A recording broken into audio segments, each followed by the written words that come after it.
Good afternoon. Welcome back to the Sip My Thoughts podcast. I'd like to thank you all for tuning in. Thank you all for listening. Be sure if you have not, please subscribe to the podcast on all social media platforms and on YouTube as well. Sip My Thoughts. You can pretty much find me anywhere on the internet under that specific name. So, again, thank you all for tuning in. Thank you all for listening. So, I'm back again. I wanted to talk about how monumental the last two weekends were, specifically for me as a journalist.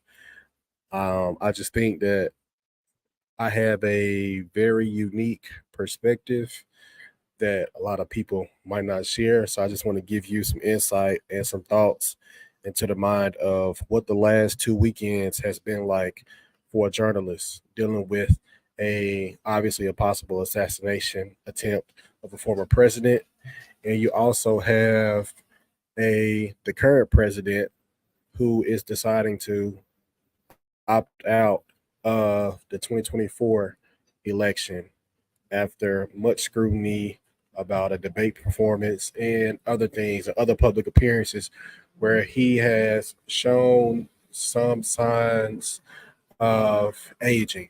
And I think that that's something that the Democratic Party, has held against him. But that's something that I'm going to talk about in this episode. So you could probably imagine the noise that you hear in the background. I actually decided to record this episode outside. I typically don't do this, but I'm home in my home state, in my home city. So I just decided to come to a local coffee shop and just picked a different setting for this episode. So hopefully the audio isn't real bad. Hopefully you guys will be able to hear this to the best of your ability. And if not, I'll be sure to never do this again. So just bear with me today.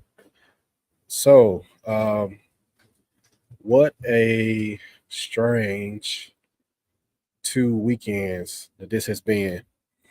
As a millennial, I don't think any of us has lived through a possible assassination attempt of a former president. I think the last time something like this occurred was um, John F. Kennedy in Dallas in the 1960s, I believe. Um, could be wrong, so definitely fact check me on that. But yeah, it's been a pretty odd couple weeks. Like I don't think this is something that we ever thought we would live through. I don't think this is something that we ever thought that we would see because doing something like that is just so unprecedented. And I I know that there are people who have their own theories and own set of opinions about what might have occurred the weekend where the possible assassination attempt occurred. That's not really my place on this pod to give. I just particularly want to speak to what's occurred over these last few weeks as a journalist. I want to speak specifically as a journalist in this episode. So I was inside of our newsroom in Atlanta, Georgia. I work the weekends. So typically on weekends, I have a colleague at work with me, and he gets off at like 7 p.m. and I work the overnight shift. So I'm there from like 2:30 in the afternoon to 12:30 in the morning. But on that particular weekend, he was off. He was off work. He was out of town. So someone was there with me until about like 4 p.m. Then after 4 p.m., I had the desk for the rest of the afternoon, and we were in the middle of our 6 o'clock newscast, and one of our producers called the desk, and she was like, "Hey Tyler, have you heard the news?" And I said, "No. I mean, we're in the middle of the 6 o'clock at the moment, so outside of making sure that's going well, making sure that's going okay, I'm not really focused or paying attention to anything else at that particular point in time." So she then proceeds to say, "Turn over to Fox News. Trump just got shot at." And I was like, "What?" She was like, "Yeah, turn over to Fox News and you'll see it." So initially, I turned over to Fox News, and some of our other competitors that we pay attention to also, and none of them had broken between their coverage of that 6 o'clock newscast. So I wasn't. I didn't really think anything of it at the moment because nothing had started. Again, none of the other news channels had began to break into their newscast to report the news. But probably like a minute later, I saw a Fox News report that said that shots were fired at Trump during his rally in Pennsylvania. So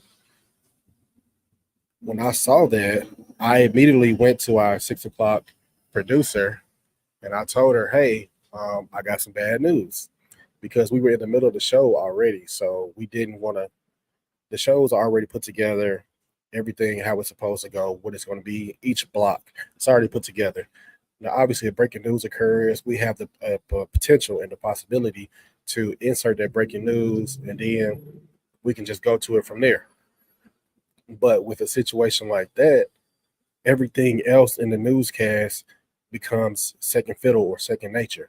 Like it's no longer about what's happening at that particular point in time. You immediately get breaking news like that because that's monumental breaking news. Like that's something that you never think that you would cover, right? So on that day, right in the middle of the 6 o'clock newscast, we broke that news. We start pivoting to that national news, and just imagine yourself on your busiest day of work when nobody is there with you. No one is there to, help you do the rest of the work. Like you're there by yourself. So imagine me running into the booth, telling my producer that shots have been fired at a Trump rally, and the former president, was also struck by gunfire. So we immediately cut to ABC. ABC takes over the rest of our newscast once our anchor breaks in and says what's happening as in regards to breaking news is concerned. So after then, we pivot. So now I'm calling New York. I'm reaching out to them about coverage, what to put up on our website. Do they have anything that they're working on and things of that nature? So we immediately began to pivot and we immediately start to doing those things. But again, I'm by myself.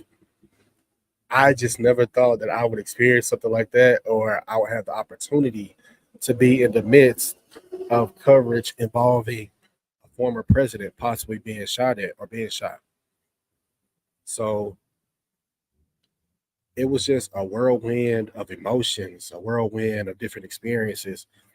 Like, as a journalist, obviously you don't want anything to happen to any public official, but those are the most exciting times of being a journalist. To be honest with you, when some type of breaking news happens that occurs on a national scale and on a national level that requires your attention, that requires you to shift and pivot from what you're doing in order to then break into the breaking news and make sure that you're informing your audience and making sure that they have all the most up to date information about what's happening with that specific set of circumstances and situation. So immediately, I am thrown into the midst of things. Like every day as a journalist, especially in a broadcast newsroom, every day is different. No 2 days are the same. I can't tell you any day that I've been working in broadcast news to where both days were the same. They're never the same. But that is what makes the job exciting. That is what gets you going. It gets your juices flowing because it's the uncertainty of not knowing what's going to happen on that specific day. Um, and it's just invigorating. It's an invigorating experience. Now, when it comes to doing all the work and dividing the work and things like that, again, I just told you I was by myself on the initial weekend where former President Trump was reportedly shot. So it's a really different experience for me. Again, I was by myself, so I'm doing everything. I'm making sure I'm sending out alerts to make sure our viewers know to tune into our coverage to know what's going on. I am updating our website with stories and content from our national content desk, who had actually just been disassembled that current week. So those couple of people, or the two people who might have been there, excuse me, they're being a little loud out here. Um, so yeah, my apologies for that. But yeah, so we were just in a space of trying to do things as quickly as possible, but also making sure it's accurate and fair as well. So, man, really invigorating stuff, something that I never expected to see in my lifetime. And I'm sure a bunch of other people felt that specific way as well. It's just unprecedented. It really is. Back during the time where that happened to John F. Kennedy, I feel like people, there might have been some chatter or scuttlebutt about that, right? It might have been a lot more common. And I'm not saying common because I think that's, as far as to my knowledge, that's the only time in history where a president, a sitting American president, was assassinated. Um, if that's not true, definitely feel free to correct me. But I can't think of any other time where I've experienced something like that. Personally, obviously, I haven't. But I'm just talking about in American presidential history. I can't think of any other time where that's happened other than John F. Kennedy. Obviously, it happens um, outside of America, outside of countries where there might be a dictatorship or something along those lines, to where people are a lot more up in arms about those type of things and the type of leadership that they're experiencing, and that type of stuff happens. But in America, that just doesn't happen. So as a journalist, man, those are the times where you're at your very best. You want to be at your very best. You want to make sure that you're covering this news accurately and fairly, and making sure that you're updating the American people about what's going on. So that's just something that you can't, I don't know, I don't think I could fathom that, but actually working through it now, hell of an experience. Hell of an experience. So that weekend was, again, not fun, but it's just the type of stuff that just doesn't happen. I can't express that and say that enough. So because of those things, I was very shocked, very taken aback, but I jumped in to do my job to the best of my ability, because those are just things and times to where you want to be at your very best. So that was the initial weekend. We made sure that we did wall to wall coverage, made sure that we reached out to the key publics that we needed to reach out to and speak with, to make sure that we were doing the job in the best way that we possibly could. And man, it was just, like I said, really invigorating. So now, fast forward to this past weekend, you have the current sitting president. You have the current sitting president decide at about 1:46 p.m. on Sunday that he is going to bow out of the current election, and he is going to pass the baton in a sense. Now, granted, when you really sit back and think about this and look at it, I think that it's not hard to see that members of the Democratic Party were basically, in a sense, forcing him out of his position as president. I personally did not watch his initial debate with President Trump a few weeks ago, but just seeing all of the chatter about it on social media and everything that people were saying, it was clear to me that he probably didn't do the best job that he would have liked to have done when he went out to debate that night. And also along the way of his campaigning and getting back out there in front of the people, I don't think that he's been at his best, or what the party would expect for their nominee to look like. So, you know, is it late in the game for the party to have been deciding that and not being, proactive in checking on him to still see if he had his uh, mental capabilities and his bearings about himself to go out and be able to contend and do this job for another 4 years. I think this was something that they probably could have done a lot sooner. And if, Joe felt like, well, not Joe, President Biden felt like he could no longer do the job, then at that point, it's your time to, move and remove yourself based on what you think is best for not only your party, but for what you perceive to be best for the American people as well. Eventually, he did that. Um, so at that point, now we just see what happens. He is supposed to be addressing to the nation tonight. So I believe at around 8 p.m. Eastern. So it'll be interesting to see what he has to say and what that looks like. But now we know that he has endorsed his vice president, Kamala Harris, for president. And that is also interesting as well because if she wins, it looks like she is going to be the definitive nominee for the Democratic Party. A bunch of delegates are throwing their hats and their votes and everything behind her to make her the party nominee. So she has about 4 months to try to figure out how she's going to win over the American people and how she feels the things that she wants to do, where she wants to take the country over the next 4 years, and how she plans to lay out the best possible plan to explain to the American people on how she plans on doing that. And I think that is extremely important.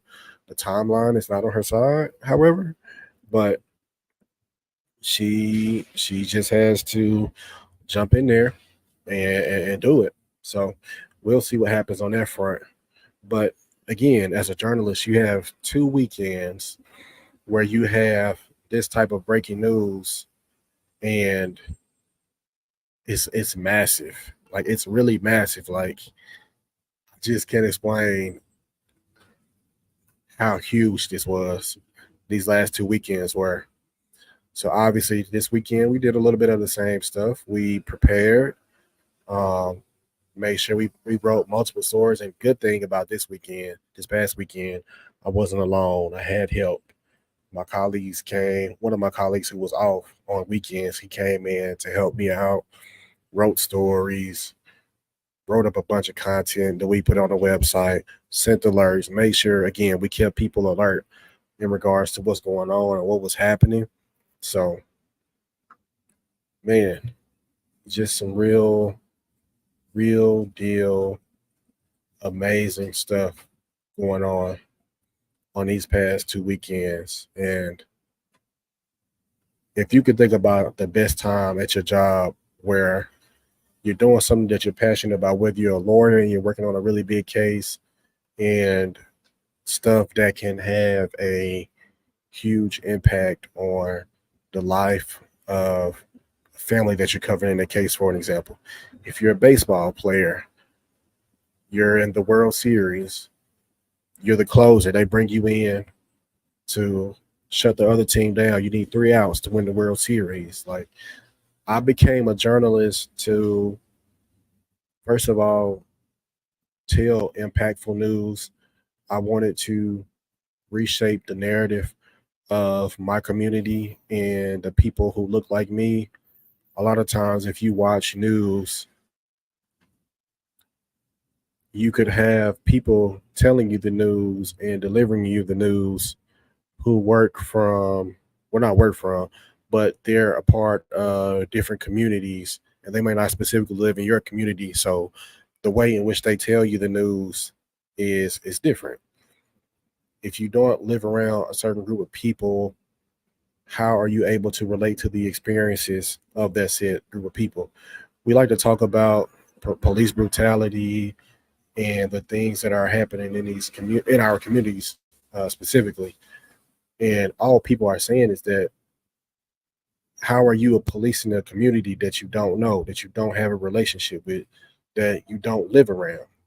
Now that goes in all facets of life. If you can't relate to something, it's possibly because you have not experienced it or you haven't been around it in a way in which it affects you. So that was my primary reason for becoming a journalist and working in media outside of telling impactful stories and doing impactful stories. I wanted to reshape the narrative of my community as well. And I feel like I've had the opportunity to do that working in news and being a journalist specifically. Like I love the job. I love the job. So yeah, this episode was pretty much about just giving you the eyesight of what journalists are doing when they're covering breaking news, when they're covering national news, when they are giving you or reporting the news to you and trying to deliver impactful, hard hitting news that affects your everyday life. So this is just one of those types of episodes. I kind of just wanted to explain and elaborate a little bit. So this wasn't going to be a long, drawn out, belabored episode, but this has been another episode of the To My Thoughts podcast. Once again, please follow me on all social media platforms. Please subscribe to the podcast. Again, I'm trying to bring content when I have it. I don't want to be one of those people who just get on here and talk about anything and don't have any real substance for you. I always want to bring substance. I always want to bring content that allows people to know what's going on, where we stand on specific things and topics. So if you have something that you want me to talk about, if you have something that you want me to discuss, um, I don't purport myself to be an expert in anything, but when it comes to anything media related, anything journalism related, I am absolutely an expert in that field. I have more than 10 plus years of experience working in media. Started in print media. I currently work in broadcast media, and I've done a little bit of everything. I've seen it all. I've covered governors. I've covered mayors. I've covered council persons. I've uncovered corruption, all of those things. So if you want me to talk about anything specifically in that regard, shoot me an email, thesipmythoughts@gmail.com. You can also reach out to me on any of my social media platforms. You'll find the information in the description below. Thank you all for tuning in. Thank you all for listening. Till next time. Peace.